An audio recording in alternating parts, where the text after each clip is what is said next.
Romance of Sui and Tang Dynasties Chapter 91. Imagine for a second that you are a sentry. Okay. You're standing on the high walls of a city, and it is the dead of night. Right. It's cold, it's quiet, and you're just staring out into the pitch blackness of the horizon. But you aren't looking for an enemy army. You're looking for a light, a specific single point of light. You're waiting for the signal. Exactly. For years, every single night at dusk, a chain of torches has burned. It's a relay system. It stretches hundreds of miles, hopping from one watchtower to the next, crossing mountains and rivers. And it's all just to tell the capital city one simple thing. That we are safe. Everything is okay. Yeah. But then, on this specific night we're looking at today, nothing happens. The sun goes down and it just stays dark. Right.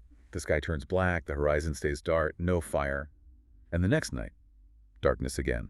By the third night, that silence is screaming. It's a terrifying image to start with, and the precise moment the lights went out on the golden age of the Tang Dynasty. Chapter 91. And what struck me reading this wasn't really the military strategy, although that is definitely in there.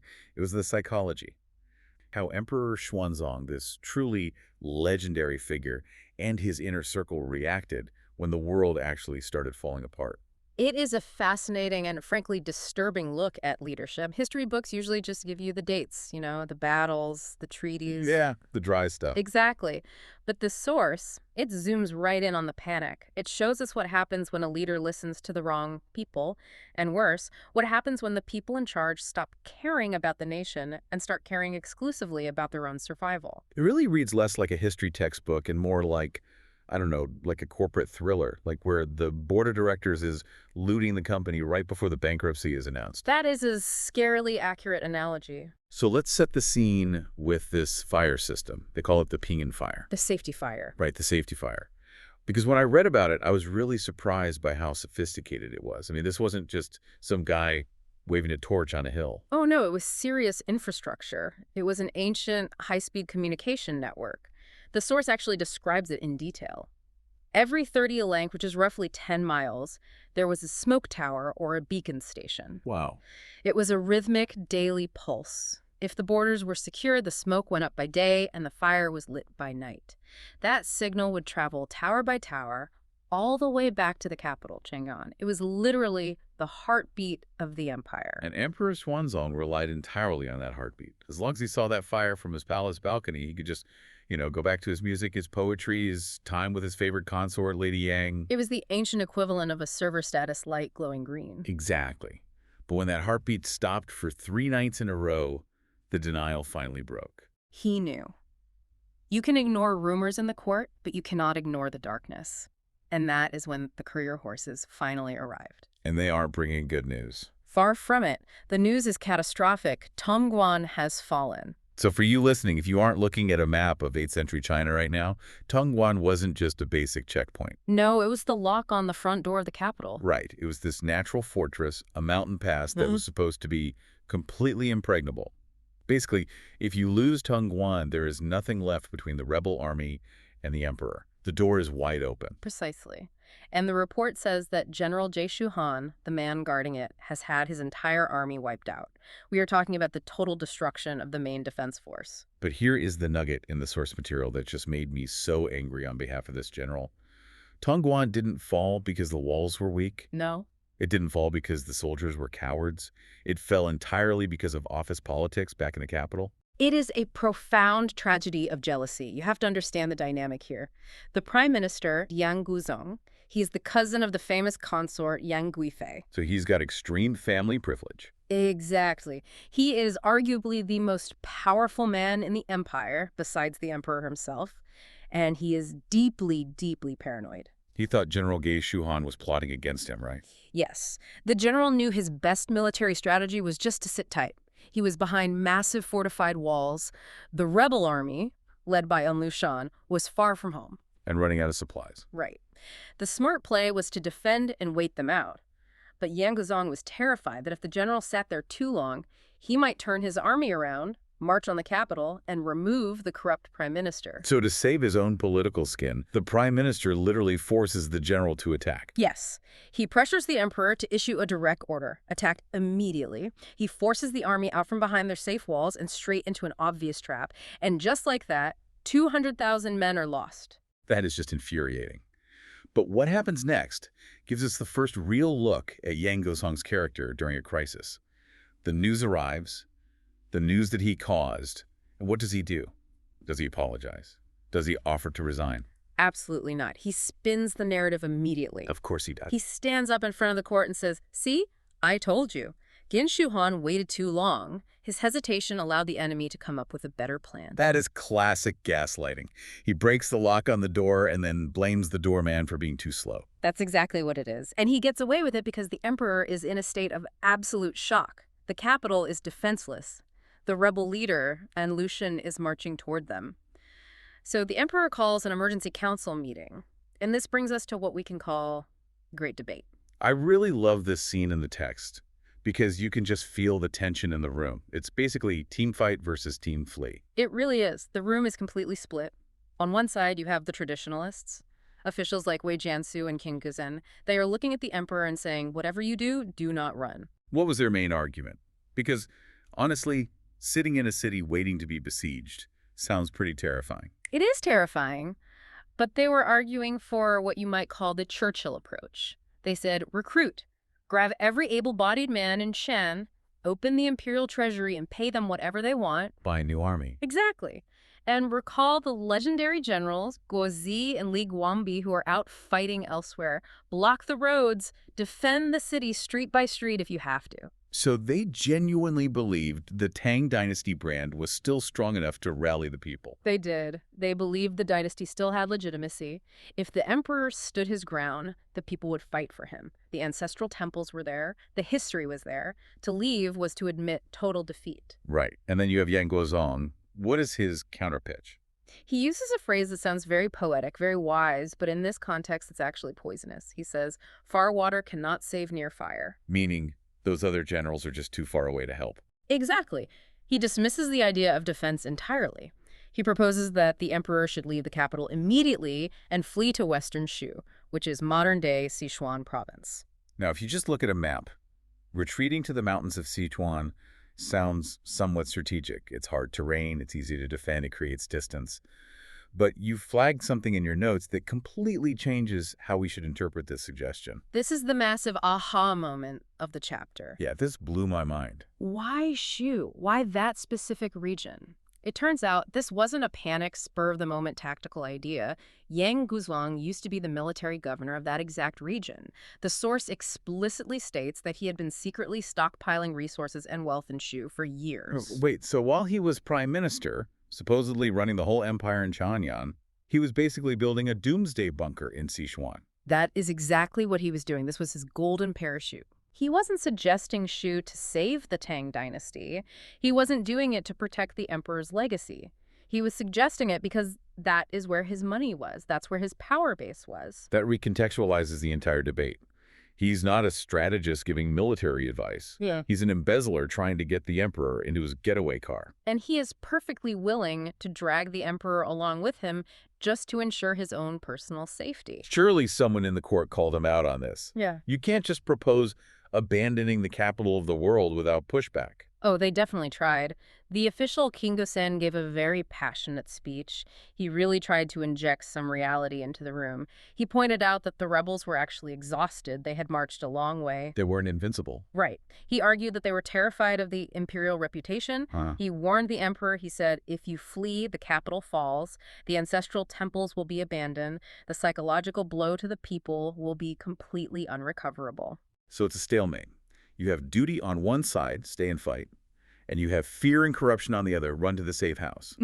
And the emperor, he's just paralyzed. He's oscillating. He can't make the call. And this is where the story takes a turn that feels like it belongs in a darker version of a period drama. Oh yeah, the backroom deals. Yang Guozhong realizes he's losing the room. The logical arguments for staying are just too strong, so he stops using logic. He switches entirely to emotional manipulation. Plays a sister card. The sister stratagem, if you will. Yeah. Yang Guozhong leaves this grim, tense council meeting and rushes to the mansions of his cousins, the Lady of Guo and the Lady of Han. Now remember, these are the sisters of the emperor's favorite consort, Yang Guifei. The description in the source here is just wild. The visual contrast is so jarring. It's incredibly vivid. The empire is burning, the borders have collapsed, soldiers are dying in the mud, and here are these sisters just coming back from a lavish banquet. Not a care in the world. They are stepping out of their carriages, dressed in 5-colored silk, surrounded by servants holding lamps, tipsy from wine. They are living in a complete bubble, totally oblivious to the war. And Guozhong just bursts that bubble. He bursts in, total panic in his eyes. He's shouting, "We have to go, we have to go." He tells them bluntly, "If we don't leave, we are all dead dust. The rebels are coming and they will not be kind to us." Because he knows he can't convince the emperor with military maps, so he recruits the sisters to convince him with tears. Exactly. He drags them straight into the palace to see Yang Guifei and the emperor, and it works beautifully. Where the generals failed with logic about walls and recruitment, the sisters succeed with sheer, raw panic. They surround the emperor, crying, pleading, shaking. And Xuanzang just caves. He does. Xuanzang, who by all accounts loved Yang Guifei to the point of obsession, finally cracks. He cannot stand to see them terrified. He agrees to run. But there's a huge logistical problem here. You can't just walk out of the capital. If the people know the emperor is fleeing, there will be a riot instantly. Correct. He knows the court, and the citizens will stop him if he tries to abandon them. So they hatch a massive deception. The emperor issues a fake decree. Right. He announces he is going to personally lead a campaign against the rebels.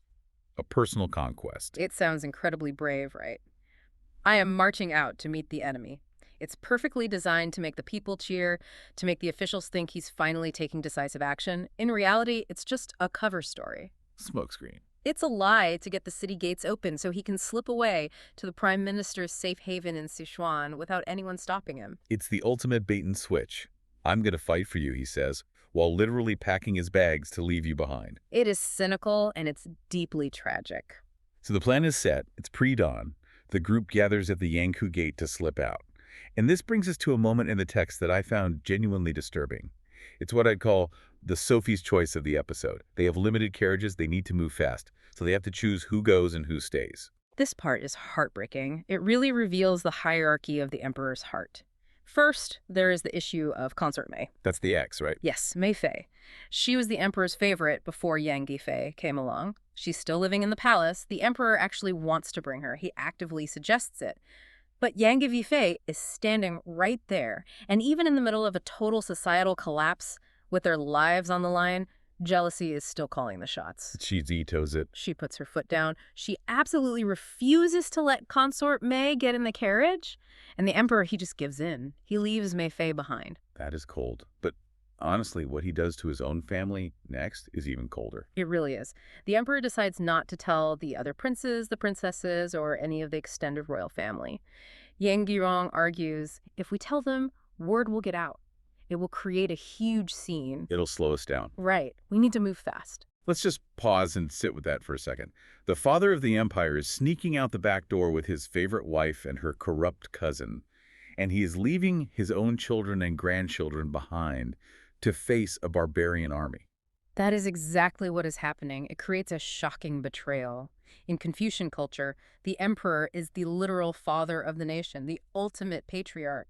But here, he isn't even acting like a decent father to his own bloodline. He is saving himself and his favorites and leaving the rest to the wolves. So they slip out through the Yankee Gate into the dark. They are gone. Then morning comes. The sun rises over Chang'e. The officials show up for work expecting this glorious personal conquest campaign or at least a morning briefing. It's such an eerie image in the text. The machinery of the state is still running. The water clock, the clepsydra, is just ticking away, marking the time. The bureaucracy is ready to function, but the doors are locked. The lights are on, but nobody's home. The soul of the machine is gone. Eventually, the doors open and palace women just run out screaming. And that is when the reality hits the court. The emperor has fled. And chaos explodes. Absolute breakdown. The officials panic and flee immediately. But the commoners, the source says, the people storm the palace. They storm the homes of the wealthy. And there's this specific, almost surreal detail that the text focuses on. People riding donkeys into the main throne hall. Donkeys in the throne room. It's a very powerful literary image. The donkey is a peasant animal, a beast of burden. To have it stomping on the polished floor of the imperial hall where only the Son of Heaven was allowed to walk really symbolizes the complete inversion of order. The spell is broken. The sanctity of the imperial court is just evaporated. And looking at the source, this scene leads the author to reference a very famous poem by Du Fu called Sorrow of the Princes. It describes what happened to those royals who were left behind. It is a devastating poem. Du Fu was actually there. He lived through this. He writes about the Dragon Sea, the royal bloodline. These are people who 24 hours ago were untouchable. They were treated as divine. They rode with gold whips. Now Du Fu describes them hiding in thorn bushes. Yesterday, spring winds. Today, blood and dust. That's the line. They are begging on the side of the road, but they are afraid to even say their own names because it might get them killed. It really drives home the consequences of the emperor's decision. By running away to save his own skin, he didn't just lose a city, he destroyed the dignity of his entire dynasty. The emperor of the Tang dynasty, he is the son of heaven. His word is absolute law. Right, he commands millions of people. He has wealth that would, well, it would make modern billionaires blush. Exactly, the absolute apex of power. But right now, in the specific moment we are looking at, he is fleeing his own capital city. It's a complete inversion of reality. It really is. He is covered in road dust. He is terrified. He's watching smoke rise on the horizon. And for arguably the first time in his entire 70-plus years of life, he is genuinely, painfully hungry. It's the kind of fall from grace that completely defines historical tragedy. Yeah, for sure. The specific events leading up to the infamous mutiny at Mawai Station. Mawai Station. I mean, even the name sounds ominous when you read the history books. It really does. Yeah. Because this is the moment that arguably ended the golden age of the Tang dynasty. Yeah. It's a story about the brutal cost of power, the sudden collapse of an empire, And the tragic end of one of history's most famous romances. The love between the emperor and his beloved consort, young Guifei. we have a massive amount of ground to cover today. We really do. We've got burning bridges, literally, we've got mob violence, and we've got some really eerie supernatural prophecies involving Chinese wordplay that, I'm not gonna lie, gave me actual chills. The prophecies are fascinating because they reframe this entire historical disaster as destiny. But you really have to understand the atmosphere here. This isn't a procession with flags waving and drums beating. It is sheer panic. It's a refugee crisis. Exactly. A refugee crisis where the primary refugee just happens to be the emperor. And what I find so interesting in the Sutang Yanyu account is how it highlights his character right at the moment everything is falling apart. Because usually in these stories, when a leader is running for their life, they become incredibly selfish. Oh, absolutely. It's pure self-preservation mode. Throw everyone else under the bus to save the crown. But the source material gives us these surprising moments of benevolence that really complicate how we view him. He's losing his empire, but he sort of finds his conscience. Let's talk about the left treasury incident. This happens right as they're leaving the capital. Yeah, walk us through that.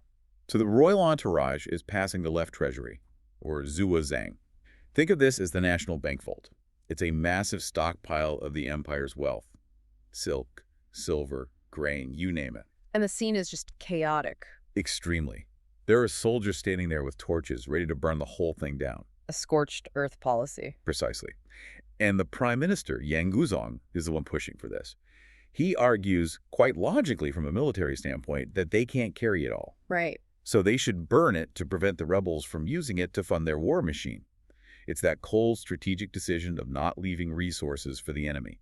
Which, to be fair to the prime minister, is standard operating procedure in war. If you leave the gold, the bad guys use the gold to buy swords to kill you.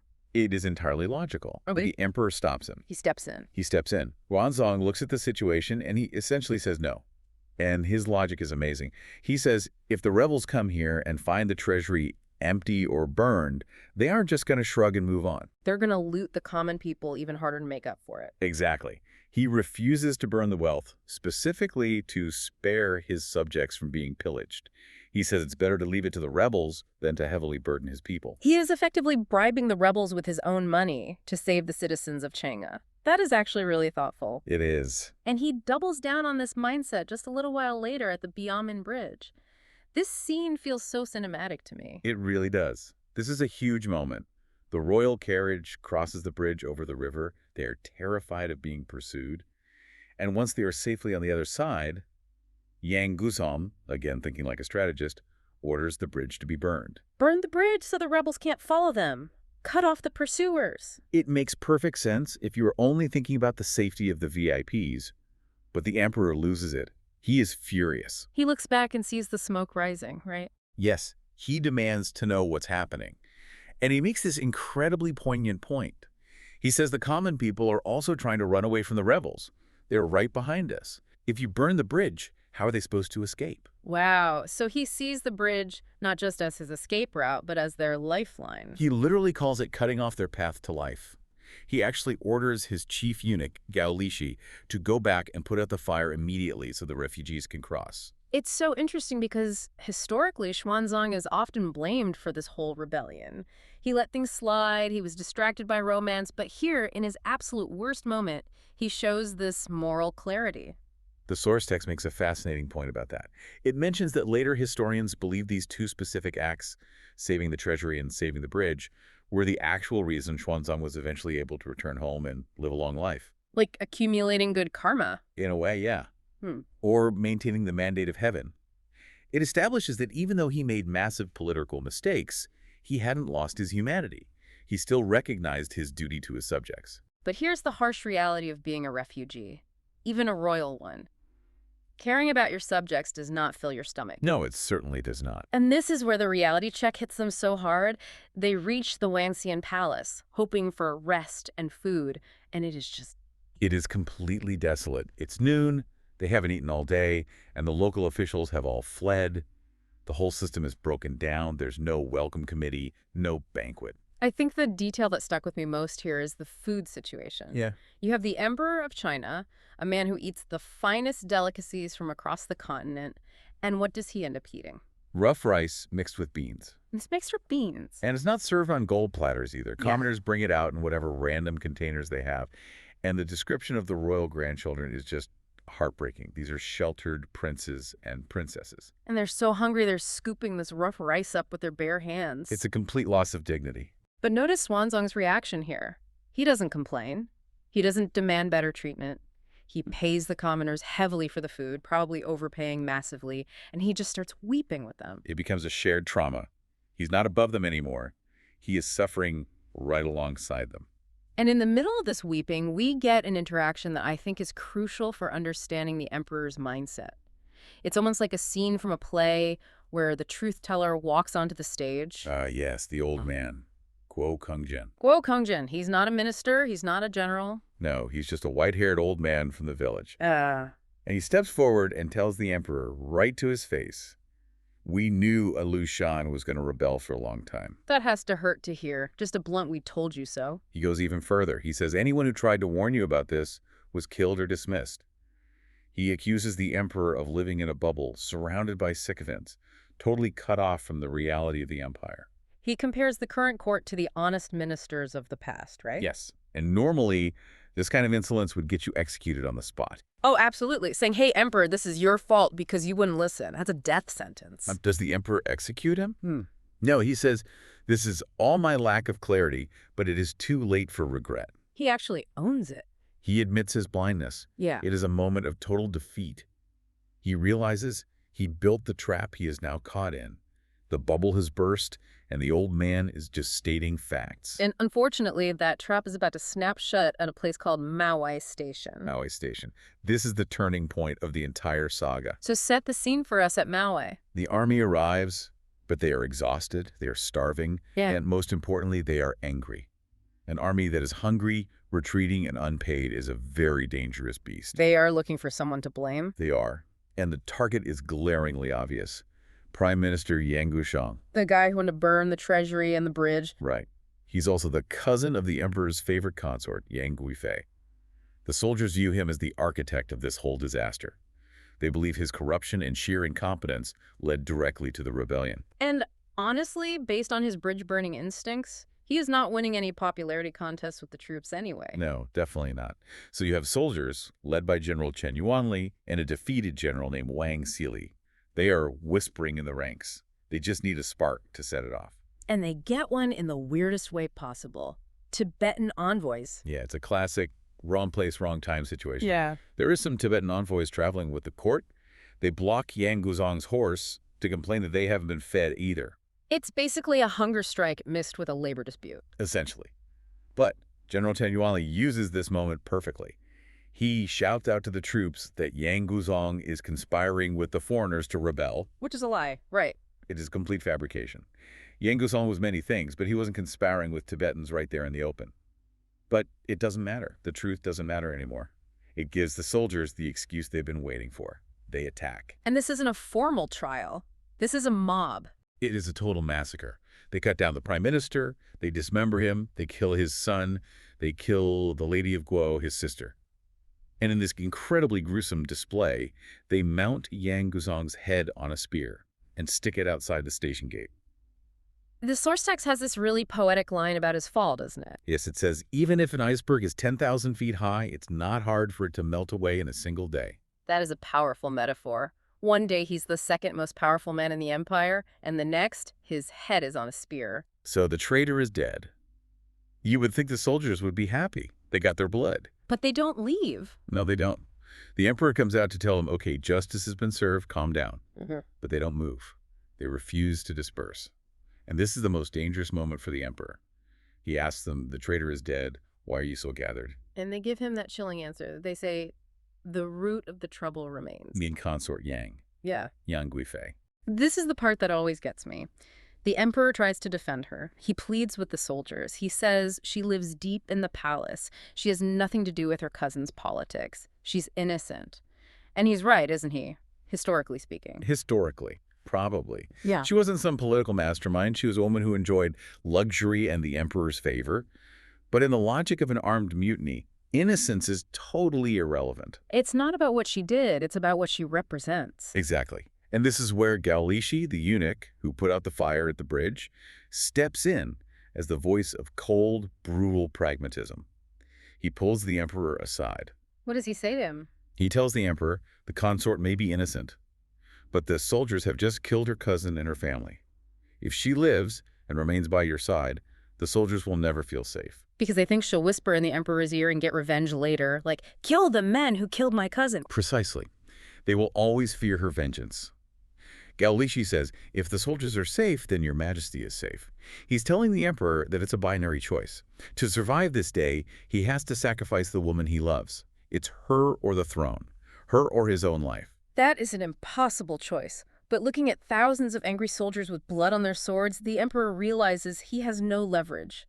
The army is the only thing keeping him alive right now. He enters the way station where they are staying, and he can't even speak. He just weeps. He tells her, we are parting forever. How does she react? In the source, does she fight? Does she scream that it isn't fair? No. That's the real tragedy of it. She is incredibly dignified.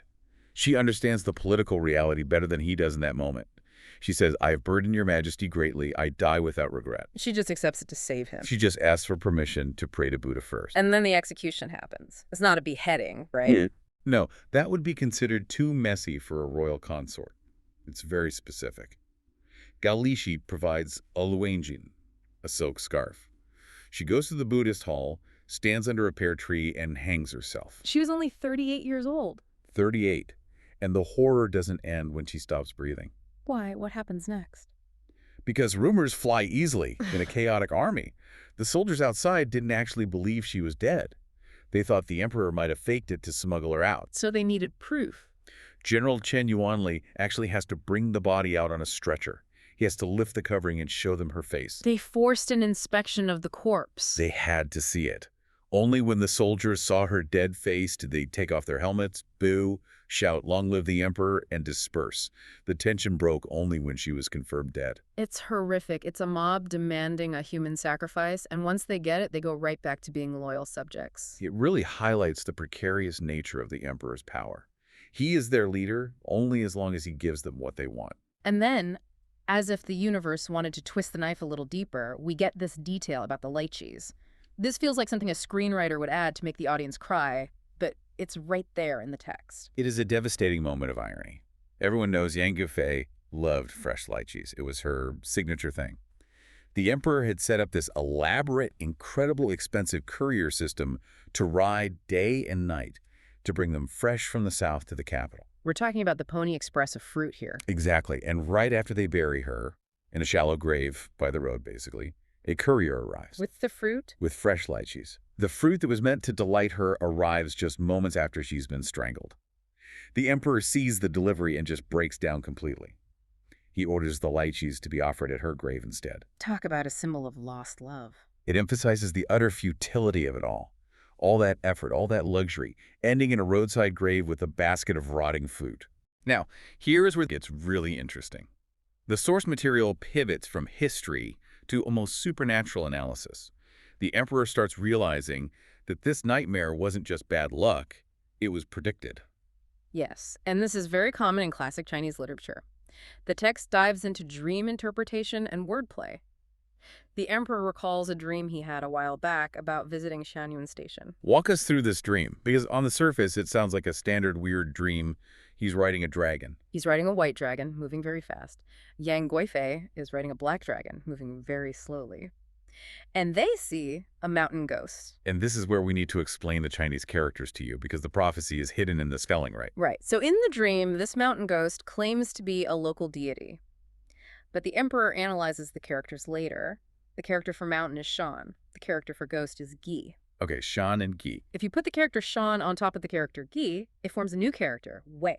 Wei, as in Manwei Station. Exactly. The location of her death was hidden in the name of the ghost in his dream. That is genuinely spooky. It's like his subconscious was giving him the GPS coordinates of his own downfall. And there's another one about a silkworm queen, right? Yes, in the dream, the ghost says Guifei will be the silkworm queen. The emperor breaks this down too. To raise silkworms, you need to benefit, which is the character Yi, and use silk, which is the character Si. Okay, so Yi plus Si. If you combine the character for Yi, benefit, with the radical for silk, you get the character Yi, which means to hang or to strangle. Whoa, so silkworm queen was a pun on death by strangulation. Precisely. And the fact that he was on a white dragon, flying fast to the west, and she was on a black dragon, staying behind in the darkness, represented their separation. He would continue on, and she would stay behind in death. It's like a puzzle he solved way too late. And it's not just the dream. Gao Lishi reminds him of a sorcerer named Li Xiaozu who had written a cryptic poem years ago. I have the poem here. It says, "Horses do not return, and if you meet a ghost below a mountain, ring the silk on the ring." Let's unpack that one. Horses do not return referred to the disastrous defeat at Tongguan, which destroyed the army and forced them to flee in the first place. And ghost below a mountain, we know that one now. That's Wei, Manwei Station. Correct. Now, ring the silk on the ring. This is the kicker. In Chinese, the word for ring is huan. And Yang Guifei's personal name was? Yang Yuhuan. So ring refers to her. Silk on the ring refers to the silk scarf used to strangle her. It is incredibly precise. It paints this picture that the tragedy wasn't just political failure, it was destiny. It gives the events a sense of inevitable doom. It suggests that no matter what the emperor did, the mountain ghost was waiting for them at Manwei. The text is telling us that you cannot run from your fate, even if you are the emperor. So the emperor's left there, he's lost his authority, he's lost his prime minister, and he has lost his wife. The army finally starts moving again. They head towards Swordgate, or Jianmen. But the emperor is a broken man. There's a scene where he is riding with a musician named Zhang Yehu. The emperor looks out at the landscape, the green water, the lush mountains. Beautiful scenery. And he says to the musician, all of this, the birds singing, the flowers falling, it just helps me mourn her. The beautiful scenery just makes it worse. Good scenery is unbearable to look at when you are sorrowful. That's the line. The physical world is continuing to be beautiful, but his world has ended. It is such a heavy ending.